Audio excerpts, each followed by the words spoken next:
Well, Mark, you are a bit young for this series, but you are certainly a musical treasure.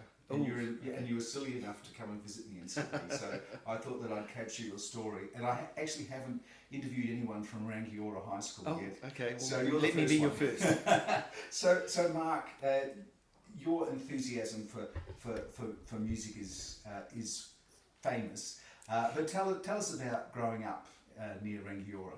Oh well, actually, to be honest, I was born in Henderson, in Auckland, and we travelled around. At that stage, my mum was getting back into teaching, so we ended up actually going to the far north and travelling around these tiny little schools while she was chasing promotions, and my dad was the house husband, and so I was raised by my dad at home, and music was in our life all the time. And I remember playing the recorder in our family recorder ensemble, with me on the little sopranino and mum on the bass at little local, events and all sorts of things growing up. And we ended up in Cheviot in North Canterbury, then way down in Aotearoa, where I learnt the clarinet at age 7, I think, at Timaru Music School. And do you remember the name of your clarinet teacher? No, I don't. No. When I first started, but there's a funny story there. I actually, we sold a goat, an Angora goat, and so Dad said, "I'm off to Timaru to go and buy your wind instruments," because we all played piano and violin, and I said I want a trumpet, and he came back with a clarinet saying they didn't have any trumpets, so I threw a little hissy fit, and I didn't really want to play the clarinet. And so it took me a little bit. We went to Timaru and I did some of the Saturday morning classes, and eventually the instrument won me over. Yeah. So and then we ended up in Rangiora when I was about, or Woodends, just outside Rangiora, when I was about 8 or 9 or something like that, I think. So I think that's fascinating, considering what you've done and how many people you've taught the clarinet to. Yeah. That you don't remember your teacher's name. Well, not my very first teacher. Okay. Not my very first teacher.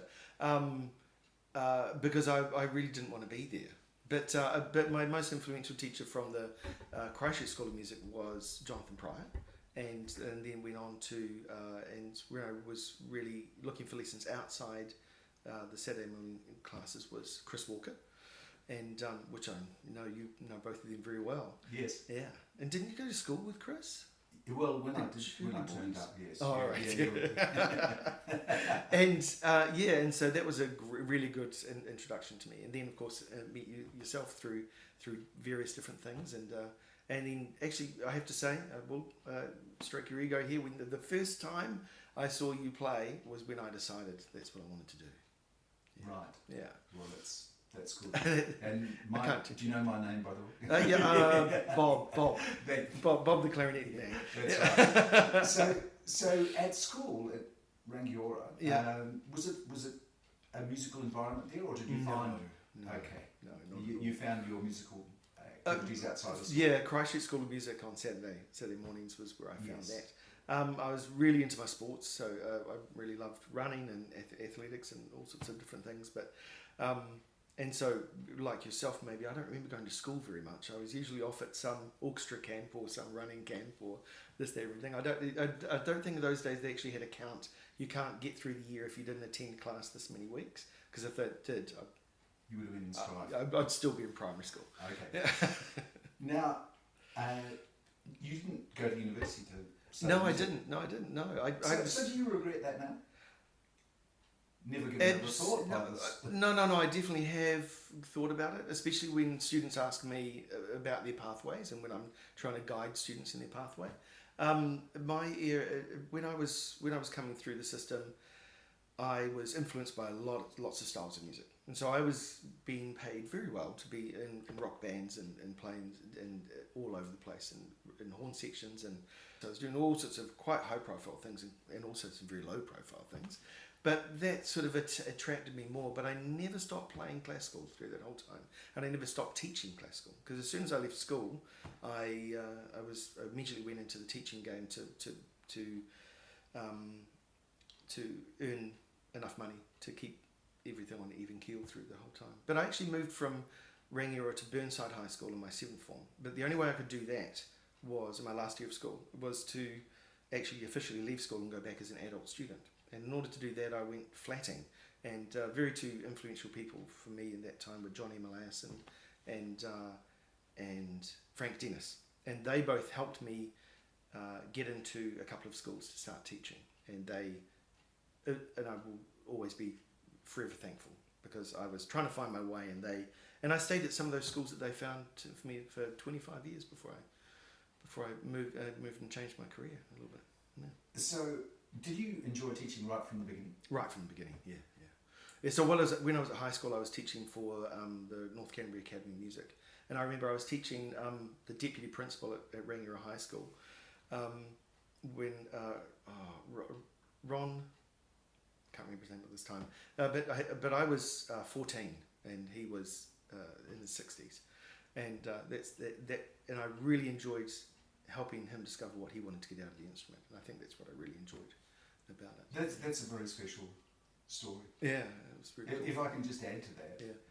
about a boy who I taught at Coonabarabran High School, Yeah. who was a very naughty boy, unlike myself, and he played cricket Yeah. very well, and he opened for the town team, Yeah.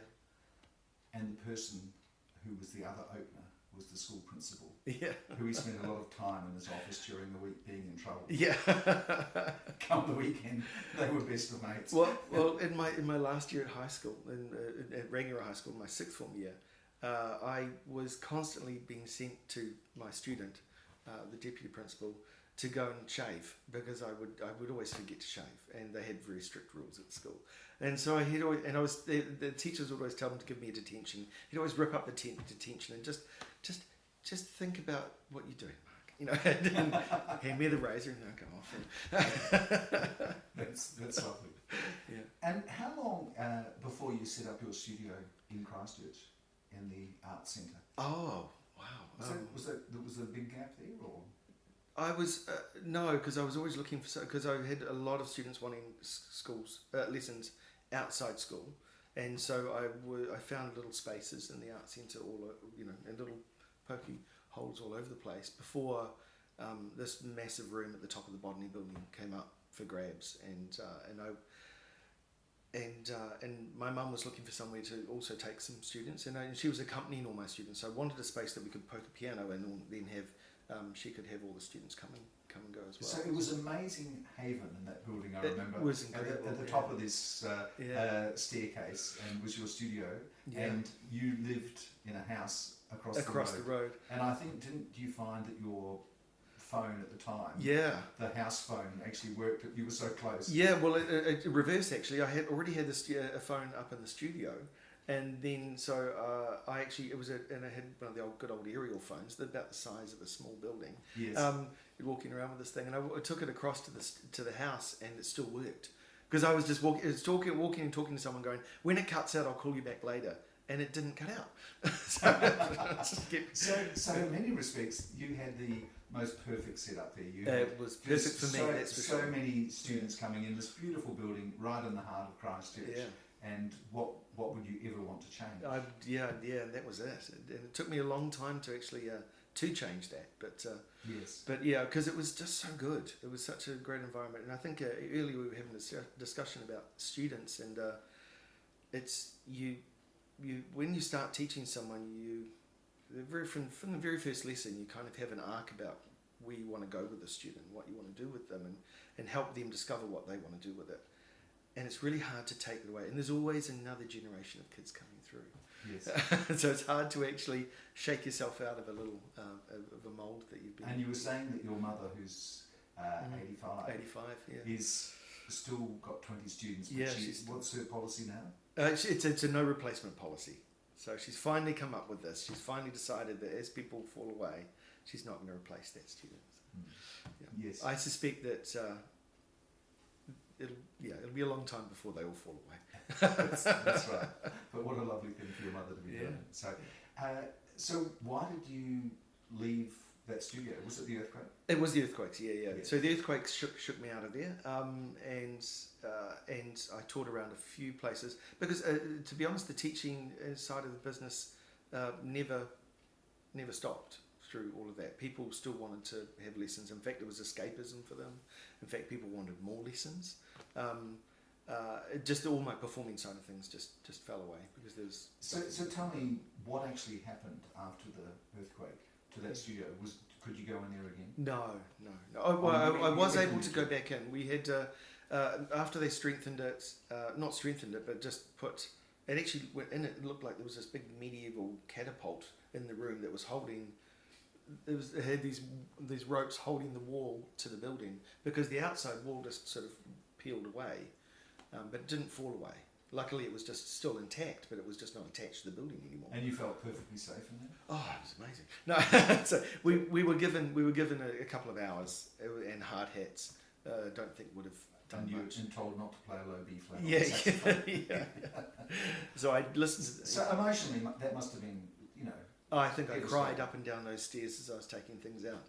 Yeah, yes. but I was taking things out like a baritone sax that was out on its stand that was just squashed by a photocopier. Yes. And we said goodbye to the pianos. Never came out of there. Yes. That all the insurance company owed them. So I'm sure now there's a boutique hotel up there that only just opened a few years ago, and the pianos weren't in the photos, so they must have gone somewhere. Yes. But we got most of the stuff out. There was a lot of my repertoire, a lot of my music was in the middle of the floor, and I had some water coolers that had also fallen over, and it was just mush because it was at least maybe a year or so before I actually got up there to get things out. Yeah, but I was travelling with a lot of stuff, and not everything lived up there, so I was able to. An amazing time in history. Yeah. Amazing time. Yeah. So you continued to teach in Christchurch for quite a while, and then suddenly Christchurch lost the famous Mark Hobson, who put on these Mark Hobson and Friends concerts. How many of those did you do? 24 and they was annual. Yeah. To be honest, I don't think you look old enough to have done that, so I'd like you to check your records. But they were very special events, weren't they? Yeah. The first one I did was simply because I wanted my students. I put it on in the Great Hall for my students to come and see the clarinet used in as many different genres as I could within one evening concert. And so I did. I went right from all through the different genres and did all sorts of different things. And it seemed to capture people's imagination. And maybe people came for some of the classical stuff, but then they were inspired by some of the jazz things. And maybe, a couple of times I had a DJ there that I played along with, and they were, I would never have thought I would have enjoyed that, but it was fun, And a great supporter of yours was Chris Marshall, who just passed away recently. Yeah. And how did you meet up with Chris? Because Chris was a huge supporter of music in New Zealand. Absolutely, yeah. So how did you meet up with Chris? Well, actually, my mum was on the Arts Council in North Canterbury, and so was Chris, and so they met that way. Yes. But one of the first times I played in Chris's house was a very fantastic piece that he took 3 local young musicians and got a local composer as well to write something for those 3 players. It was a very fun moment. It was very stressful for Chris because one of the players had to bounce ping pong balls and pluck strings inside the piano, and that was not Chris's jam at all. And he did not like this, that someone was messing around inside his precious piano. Right. It's one of my favourite stories from Chris. He was very nervous in the background the whole time. Be more careful with the commissions. Yeah. And Mark, you moved to Auckland and joined the Navy Band. Yeah. And that must have been very different from teaching 1,000 students on a Monday. Yeah, I don't think anyone would have picked it, let alone myself. That's what I would have ended up doing. But the Navy called me and said, "Would you like to come up? Things must be hard for you in Christchurch." I said, "Well, actually, they're not. No, I'm quite happy here." But then I went home and my wife said, "No, let's move." And I went, "Knew I shouldn't have told her." But then it was the best thing I ever did. Yeah, I didn't realise at the time I was quite burnt out by Christchurch and everything. For a long time. Yeah, and I did need a change, and it was so it was good, and I really enjoyed the job for a while. And then it was time for the next change, and then after 7 years, I decided to go back to freelance, and now doing that in Auckland, and I've been doing that for 3 years now, and absolutely loving it. But making teaching my the main source of the income, but I'm not only doing it for that, because I love teaching and I love Yes. inspiring people. And I think dare I say it, your students absolutely love Mark Walton too. not all of them, I'm sure, but Well, I haven't met any of those ones. Well, I remember a very inspirational conversation that you and I had many years ago, and one of the things you said to me, it's really stuck with me, is that I'm trying to put it into words. It's just about we're there to inspire and to open their minds up and open their minds up to what they can achieve, and that's actually way more important in the process than actually the physical act of it, because what happens then is once you've inspired them, then that all fits into place, that all comes together. But of course we see talent in students, and we try and find what's how we can help them best along the way. But so a question for you: you've now been teaching for quite a long time. Do you find it any different teaching now than 20 years ago? Yeah, very different. I can't put my finger on it. I don't think I can find exact things that I probably could if I dug deep enough. But the environment is different. The feel is different. I find there's a lot more pressure on the students these days, and part of I think my job is to try and get rid of that pressure somehow. And a lot of that is so actually the pressure coming from the school or from the parents? all of the above. Yeah, and that then actually is quite a negative. It has a negative effect on some of the students. Some thrive in it, absolutely. But I find there's some kids that are to try and help navigate that is a new skill. Do you teach the same repertoire, or do you? No, I couldn't. Otherwise, I'd go insane, I think. Always looking for new repertoire, obviously. I've started to build my own little warm-up exercises and things that are from all over the place. I'm not sure. Yes. Now, you've had some big changes, and you're very involved in what you're doing. Are you always looking for something in the next new project? Oh, I can't stop, unfortunately. It's really difficult. But I love throwing lots of ideas up in the air, and until the right one comes down. For every 10 things you think of and start talking about, one comes to fruition usually. Yes. And my latest project that I've really enjoyed working with the bassoonist that I got introduced to at the Navy Band, Craig Bradfield, and we've got a little trio with my friend Alison Holden in Christchurch. We've got the Fico Trio, which we've done quite a few fun new projects, and so my next one that I'm really enjoying is putting together a program for a concert for Dunedin Lunchtime Series, and it's in New Zealand Music Month, and it's using New Zealand compositions. And so I recently tracked down a piece by David Hamilton, Nick's Olympia, and I had a photocopy of it in my files, so I immediately contacted him and said, I want the parts for this, and it's oboe, French horn, bassoon, clarinet, and piano. So I'm going to have to get practicing my clarinet again. I haven't been doing a lot of that lately, but I'll get back to it. So that's going to appear in the program. I'm using Nick Cornish down in Dunedin. So I like bringing musicians together from around the place that I know, and I like working with. And that's, I think, the thing of moving further into your career. It's so much is about who you're playing with, not necessarily being. I don't do concerts much now where I get put together with someone who I haven't previously worked with. I like creating the opportunities for myself to playing with friends as well. And so at that concert we're going to have Anthony Ritchie's cartoon that he wrote for me about 27 years ago now, I think.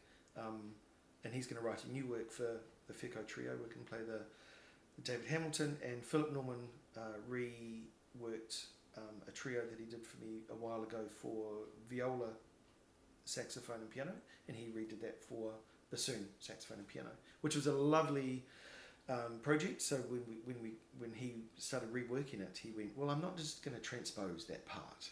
I want to move the parts around. It's still the same work, but things are going to move around a bit. And I think we had 3 visits with him where he just went, that's nice, but I'm going to go away and rewrite that again. And it was a really nice sort of progression. So we're going to perform that down there as well. Yeah. So Mark, it strikes me very much that you're as excited by music as you were when you were playing Absolutely. sopranino Yeah. Yeah. with your mum. Yeah. Well, thanks very much, Mark. That's just wonderful. Awesome. Thank you.